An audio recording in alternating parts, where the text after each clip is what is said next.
Also part of that team is eNCA's Ayesha Ismail, who is stationed outside St. George's Cathedral. And Ayesha, just continuing in the build-up to the arrival of the cortege, bearing the mortal remains of the late Archbishop, one of the aspects that has been added is this guard of honor that will be formed by members of the clergy. Quite apt, is it not, that those that served with him in the clergy should pay this kind of tribute to him? Chilas, and it's also not only members of the clergy, it's also the church wardens that are coming out to form a guard of honor. And as you can see, they are now preparing to line Wales Street in preparation for the arrival of the cortege, which is expected to arrive between 8 and 8:30. I'm not sure if you can see at the back, there's also the Anglican Church band that's going to be playing here. So yes, it's the Anglican church wardens, also the members of the clergy, and as you said, they're going to be lining the streets here in Wales Street to pay their respects to Archbishop Desmond Tutu by forming a guard of honor. And also, again, the band is going to be playing here as the cortege arrives for the body of Archbishop Desmond Tutu to go into St. George's Cathedral for the second day of the lying in state. And as we stated earlier, again, yesterday was the first day. About 2,000 people, I'm told, came into the cathedral to come and pay their respects. And today they're expecting more people to come. It is the last day ahead of the funeral tomorrow. Some of the organizers here have made it very clear, and they're appealing to members of the general public not to come and gather outside the cathedral or even close to the cathedral, because it's going to be cordoned off. It is, as you've said earlier, a Category 1 official funeral. And they're saying to people, only invited guests will be allowed to come inside the cathedral, and also close to the cathedral, only accredited people. And for people who want to come into the city, they will be able to. There will be a big screen where people will be able to watch the funeral live. But of course, eNCA will also be bringing the funeral live. Yeah, absolutely. We'll bring you live coverage and rolling coverage of that funeral when it takes place tomorrow. One of the things we've been doing, Ayesha, is reflecting on the values that Archbishop Emeritus Desmond Tutu held quite dear and struggled and fought for and spoke out vociferously for. One of the things that then happens as the cortege comes up to pull up in front of St. George's Cathedral, it passes what we know as the Arch for the Arch. And the poignancy of that moment is not lost to me.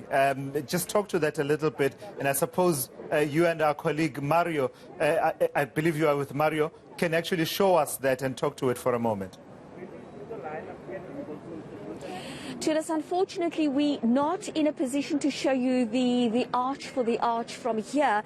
As you can see, the clergy and church wardens are now getting ready to line the street here in Wales Street. So we would actually like to bring you the visuals of the preparation, and they're probably going to also prepare the band to start walking down Wales Street.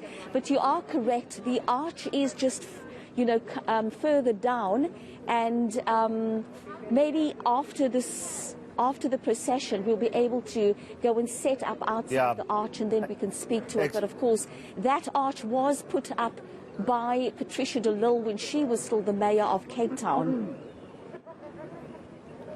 Yeah, you're right, Ayesha, and I can see what is happening now. And part of the reason I tried to invite you to talk to that is that earlier on I could see that it was visible, but I can see now that as they start gathering and getting ready for the procession, that view is actually blocked altogether. But it does symbolize the values and the rights in the Bill of Rights, does it not? That is indeed so, and as we well know, that Archbishop Desmond Tutu was all about human rights, protecting the human rights not only of South Africans but the human rights of people all over the world, and he was very outspoken about that. And then of course he was very close to children as well, protecting the rights of children. He was a patron of the Tygerberg Hospital. He also used to support the Sunflower Fund, and we would also see whenever the arch would go out, he would also gravitate towards children. And so it is rather apt that this arch was put up outside St. George's Cathedral in Government Avenue. And as I can see, we can now, Tulas, can you see that the clergy and the church wardens are now getting ready to form their guard of honor?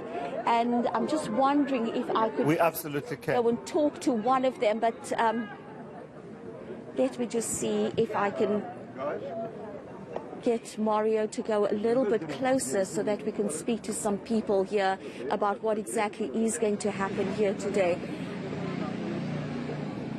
Okay,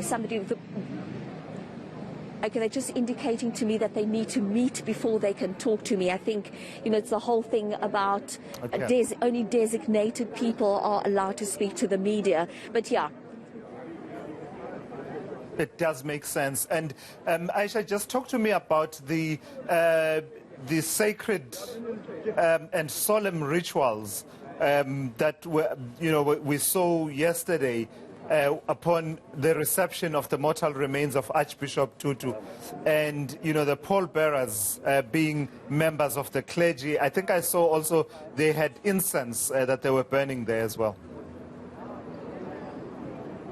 Okay, Tulas, just so that you know, we have somebody from the brigade who is able to speak to us now. Sir, you have come out here today to come and pay your respects in a different way to Archbishop Desmond Tutu. What's going to happen here this morning? When the cortege comes along, we will then be playing as with the institution of the arch. The brigade led the whole procedure. That was in the old Goodwood showgrounds. So it's only fitting for us to send him off as well. So when the coffin comes, we'll be playing and say our final goodbyes to the arch. And what will you be playing?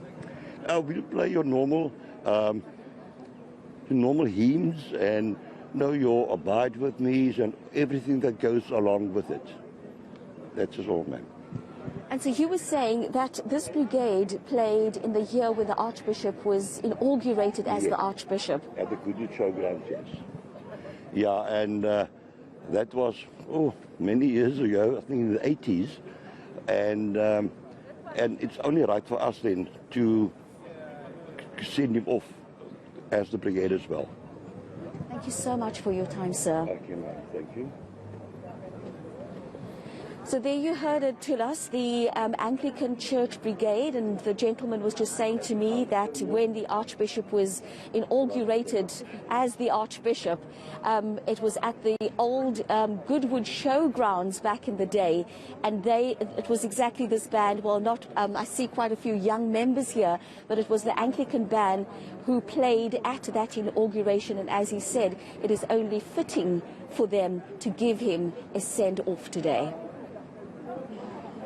Absolutely. It's a matter of coming full circle, I suppose, for many of the people that are there, and also just coming to pay their respects many years later. What a historic occasion that was as well. I believe it was 1986 when he was installed as the Archbishop of Cape Town, the first black South African to be installed as such. Ayesha, the role of the family in the processes around lying in state Do we know? Yesterday we had the family coming in and being given and afforded that opportunity for them to take a moment of reflection before members of the public could come in.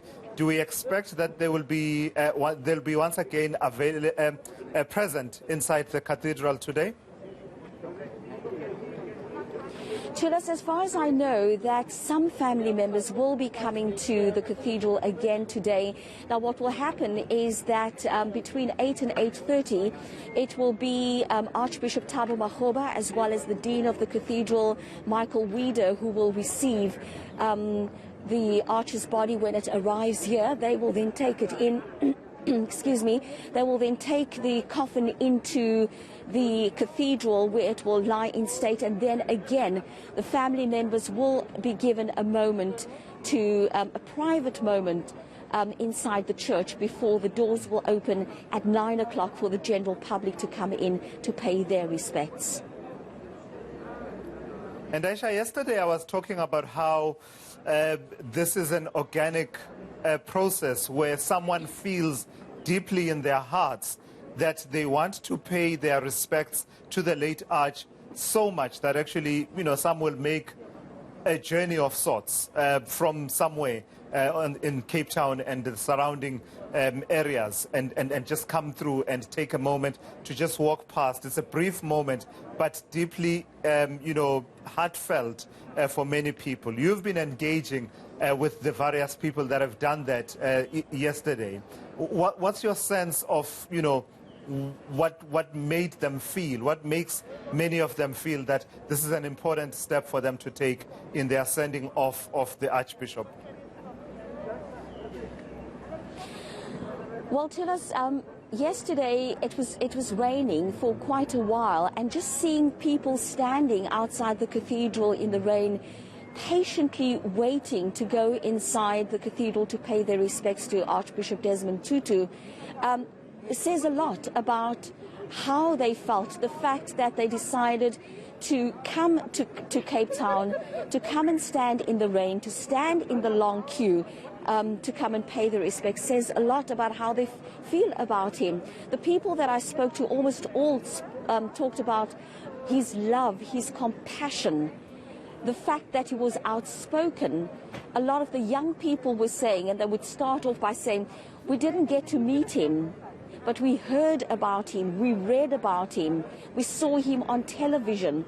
We liked the fact that he was so outspoken. The older people would reminisce, of course, about back in the day the Archbishop said this, and back in the day the Archbishop said that.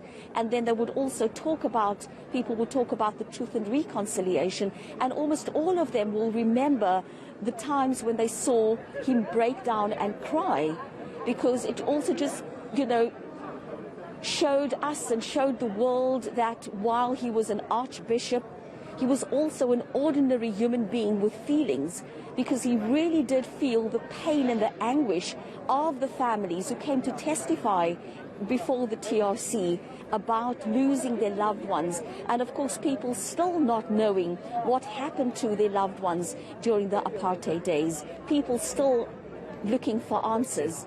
So, yes, you talk about this organic process. I mean, yesterday, Tulas, when we spoke, we didn't know that the church wardens, that the clergy would come out here today to come and line the streets of Wales Street. We didn't know that there was going to be the Anglican band that was going to come and play hymns outside St. George's Cathedral. It just all happened, as you say, organically.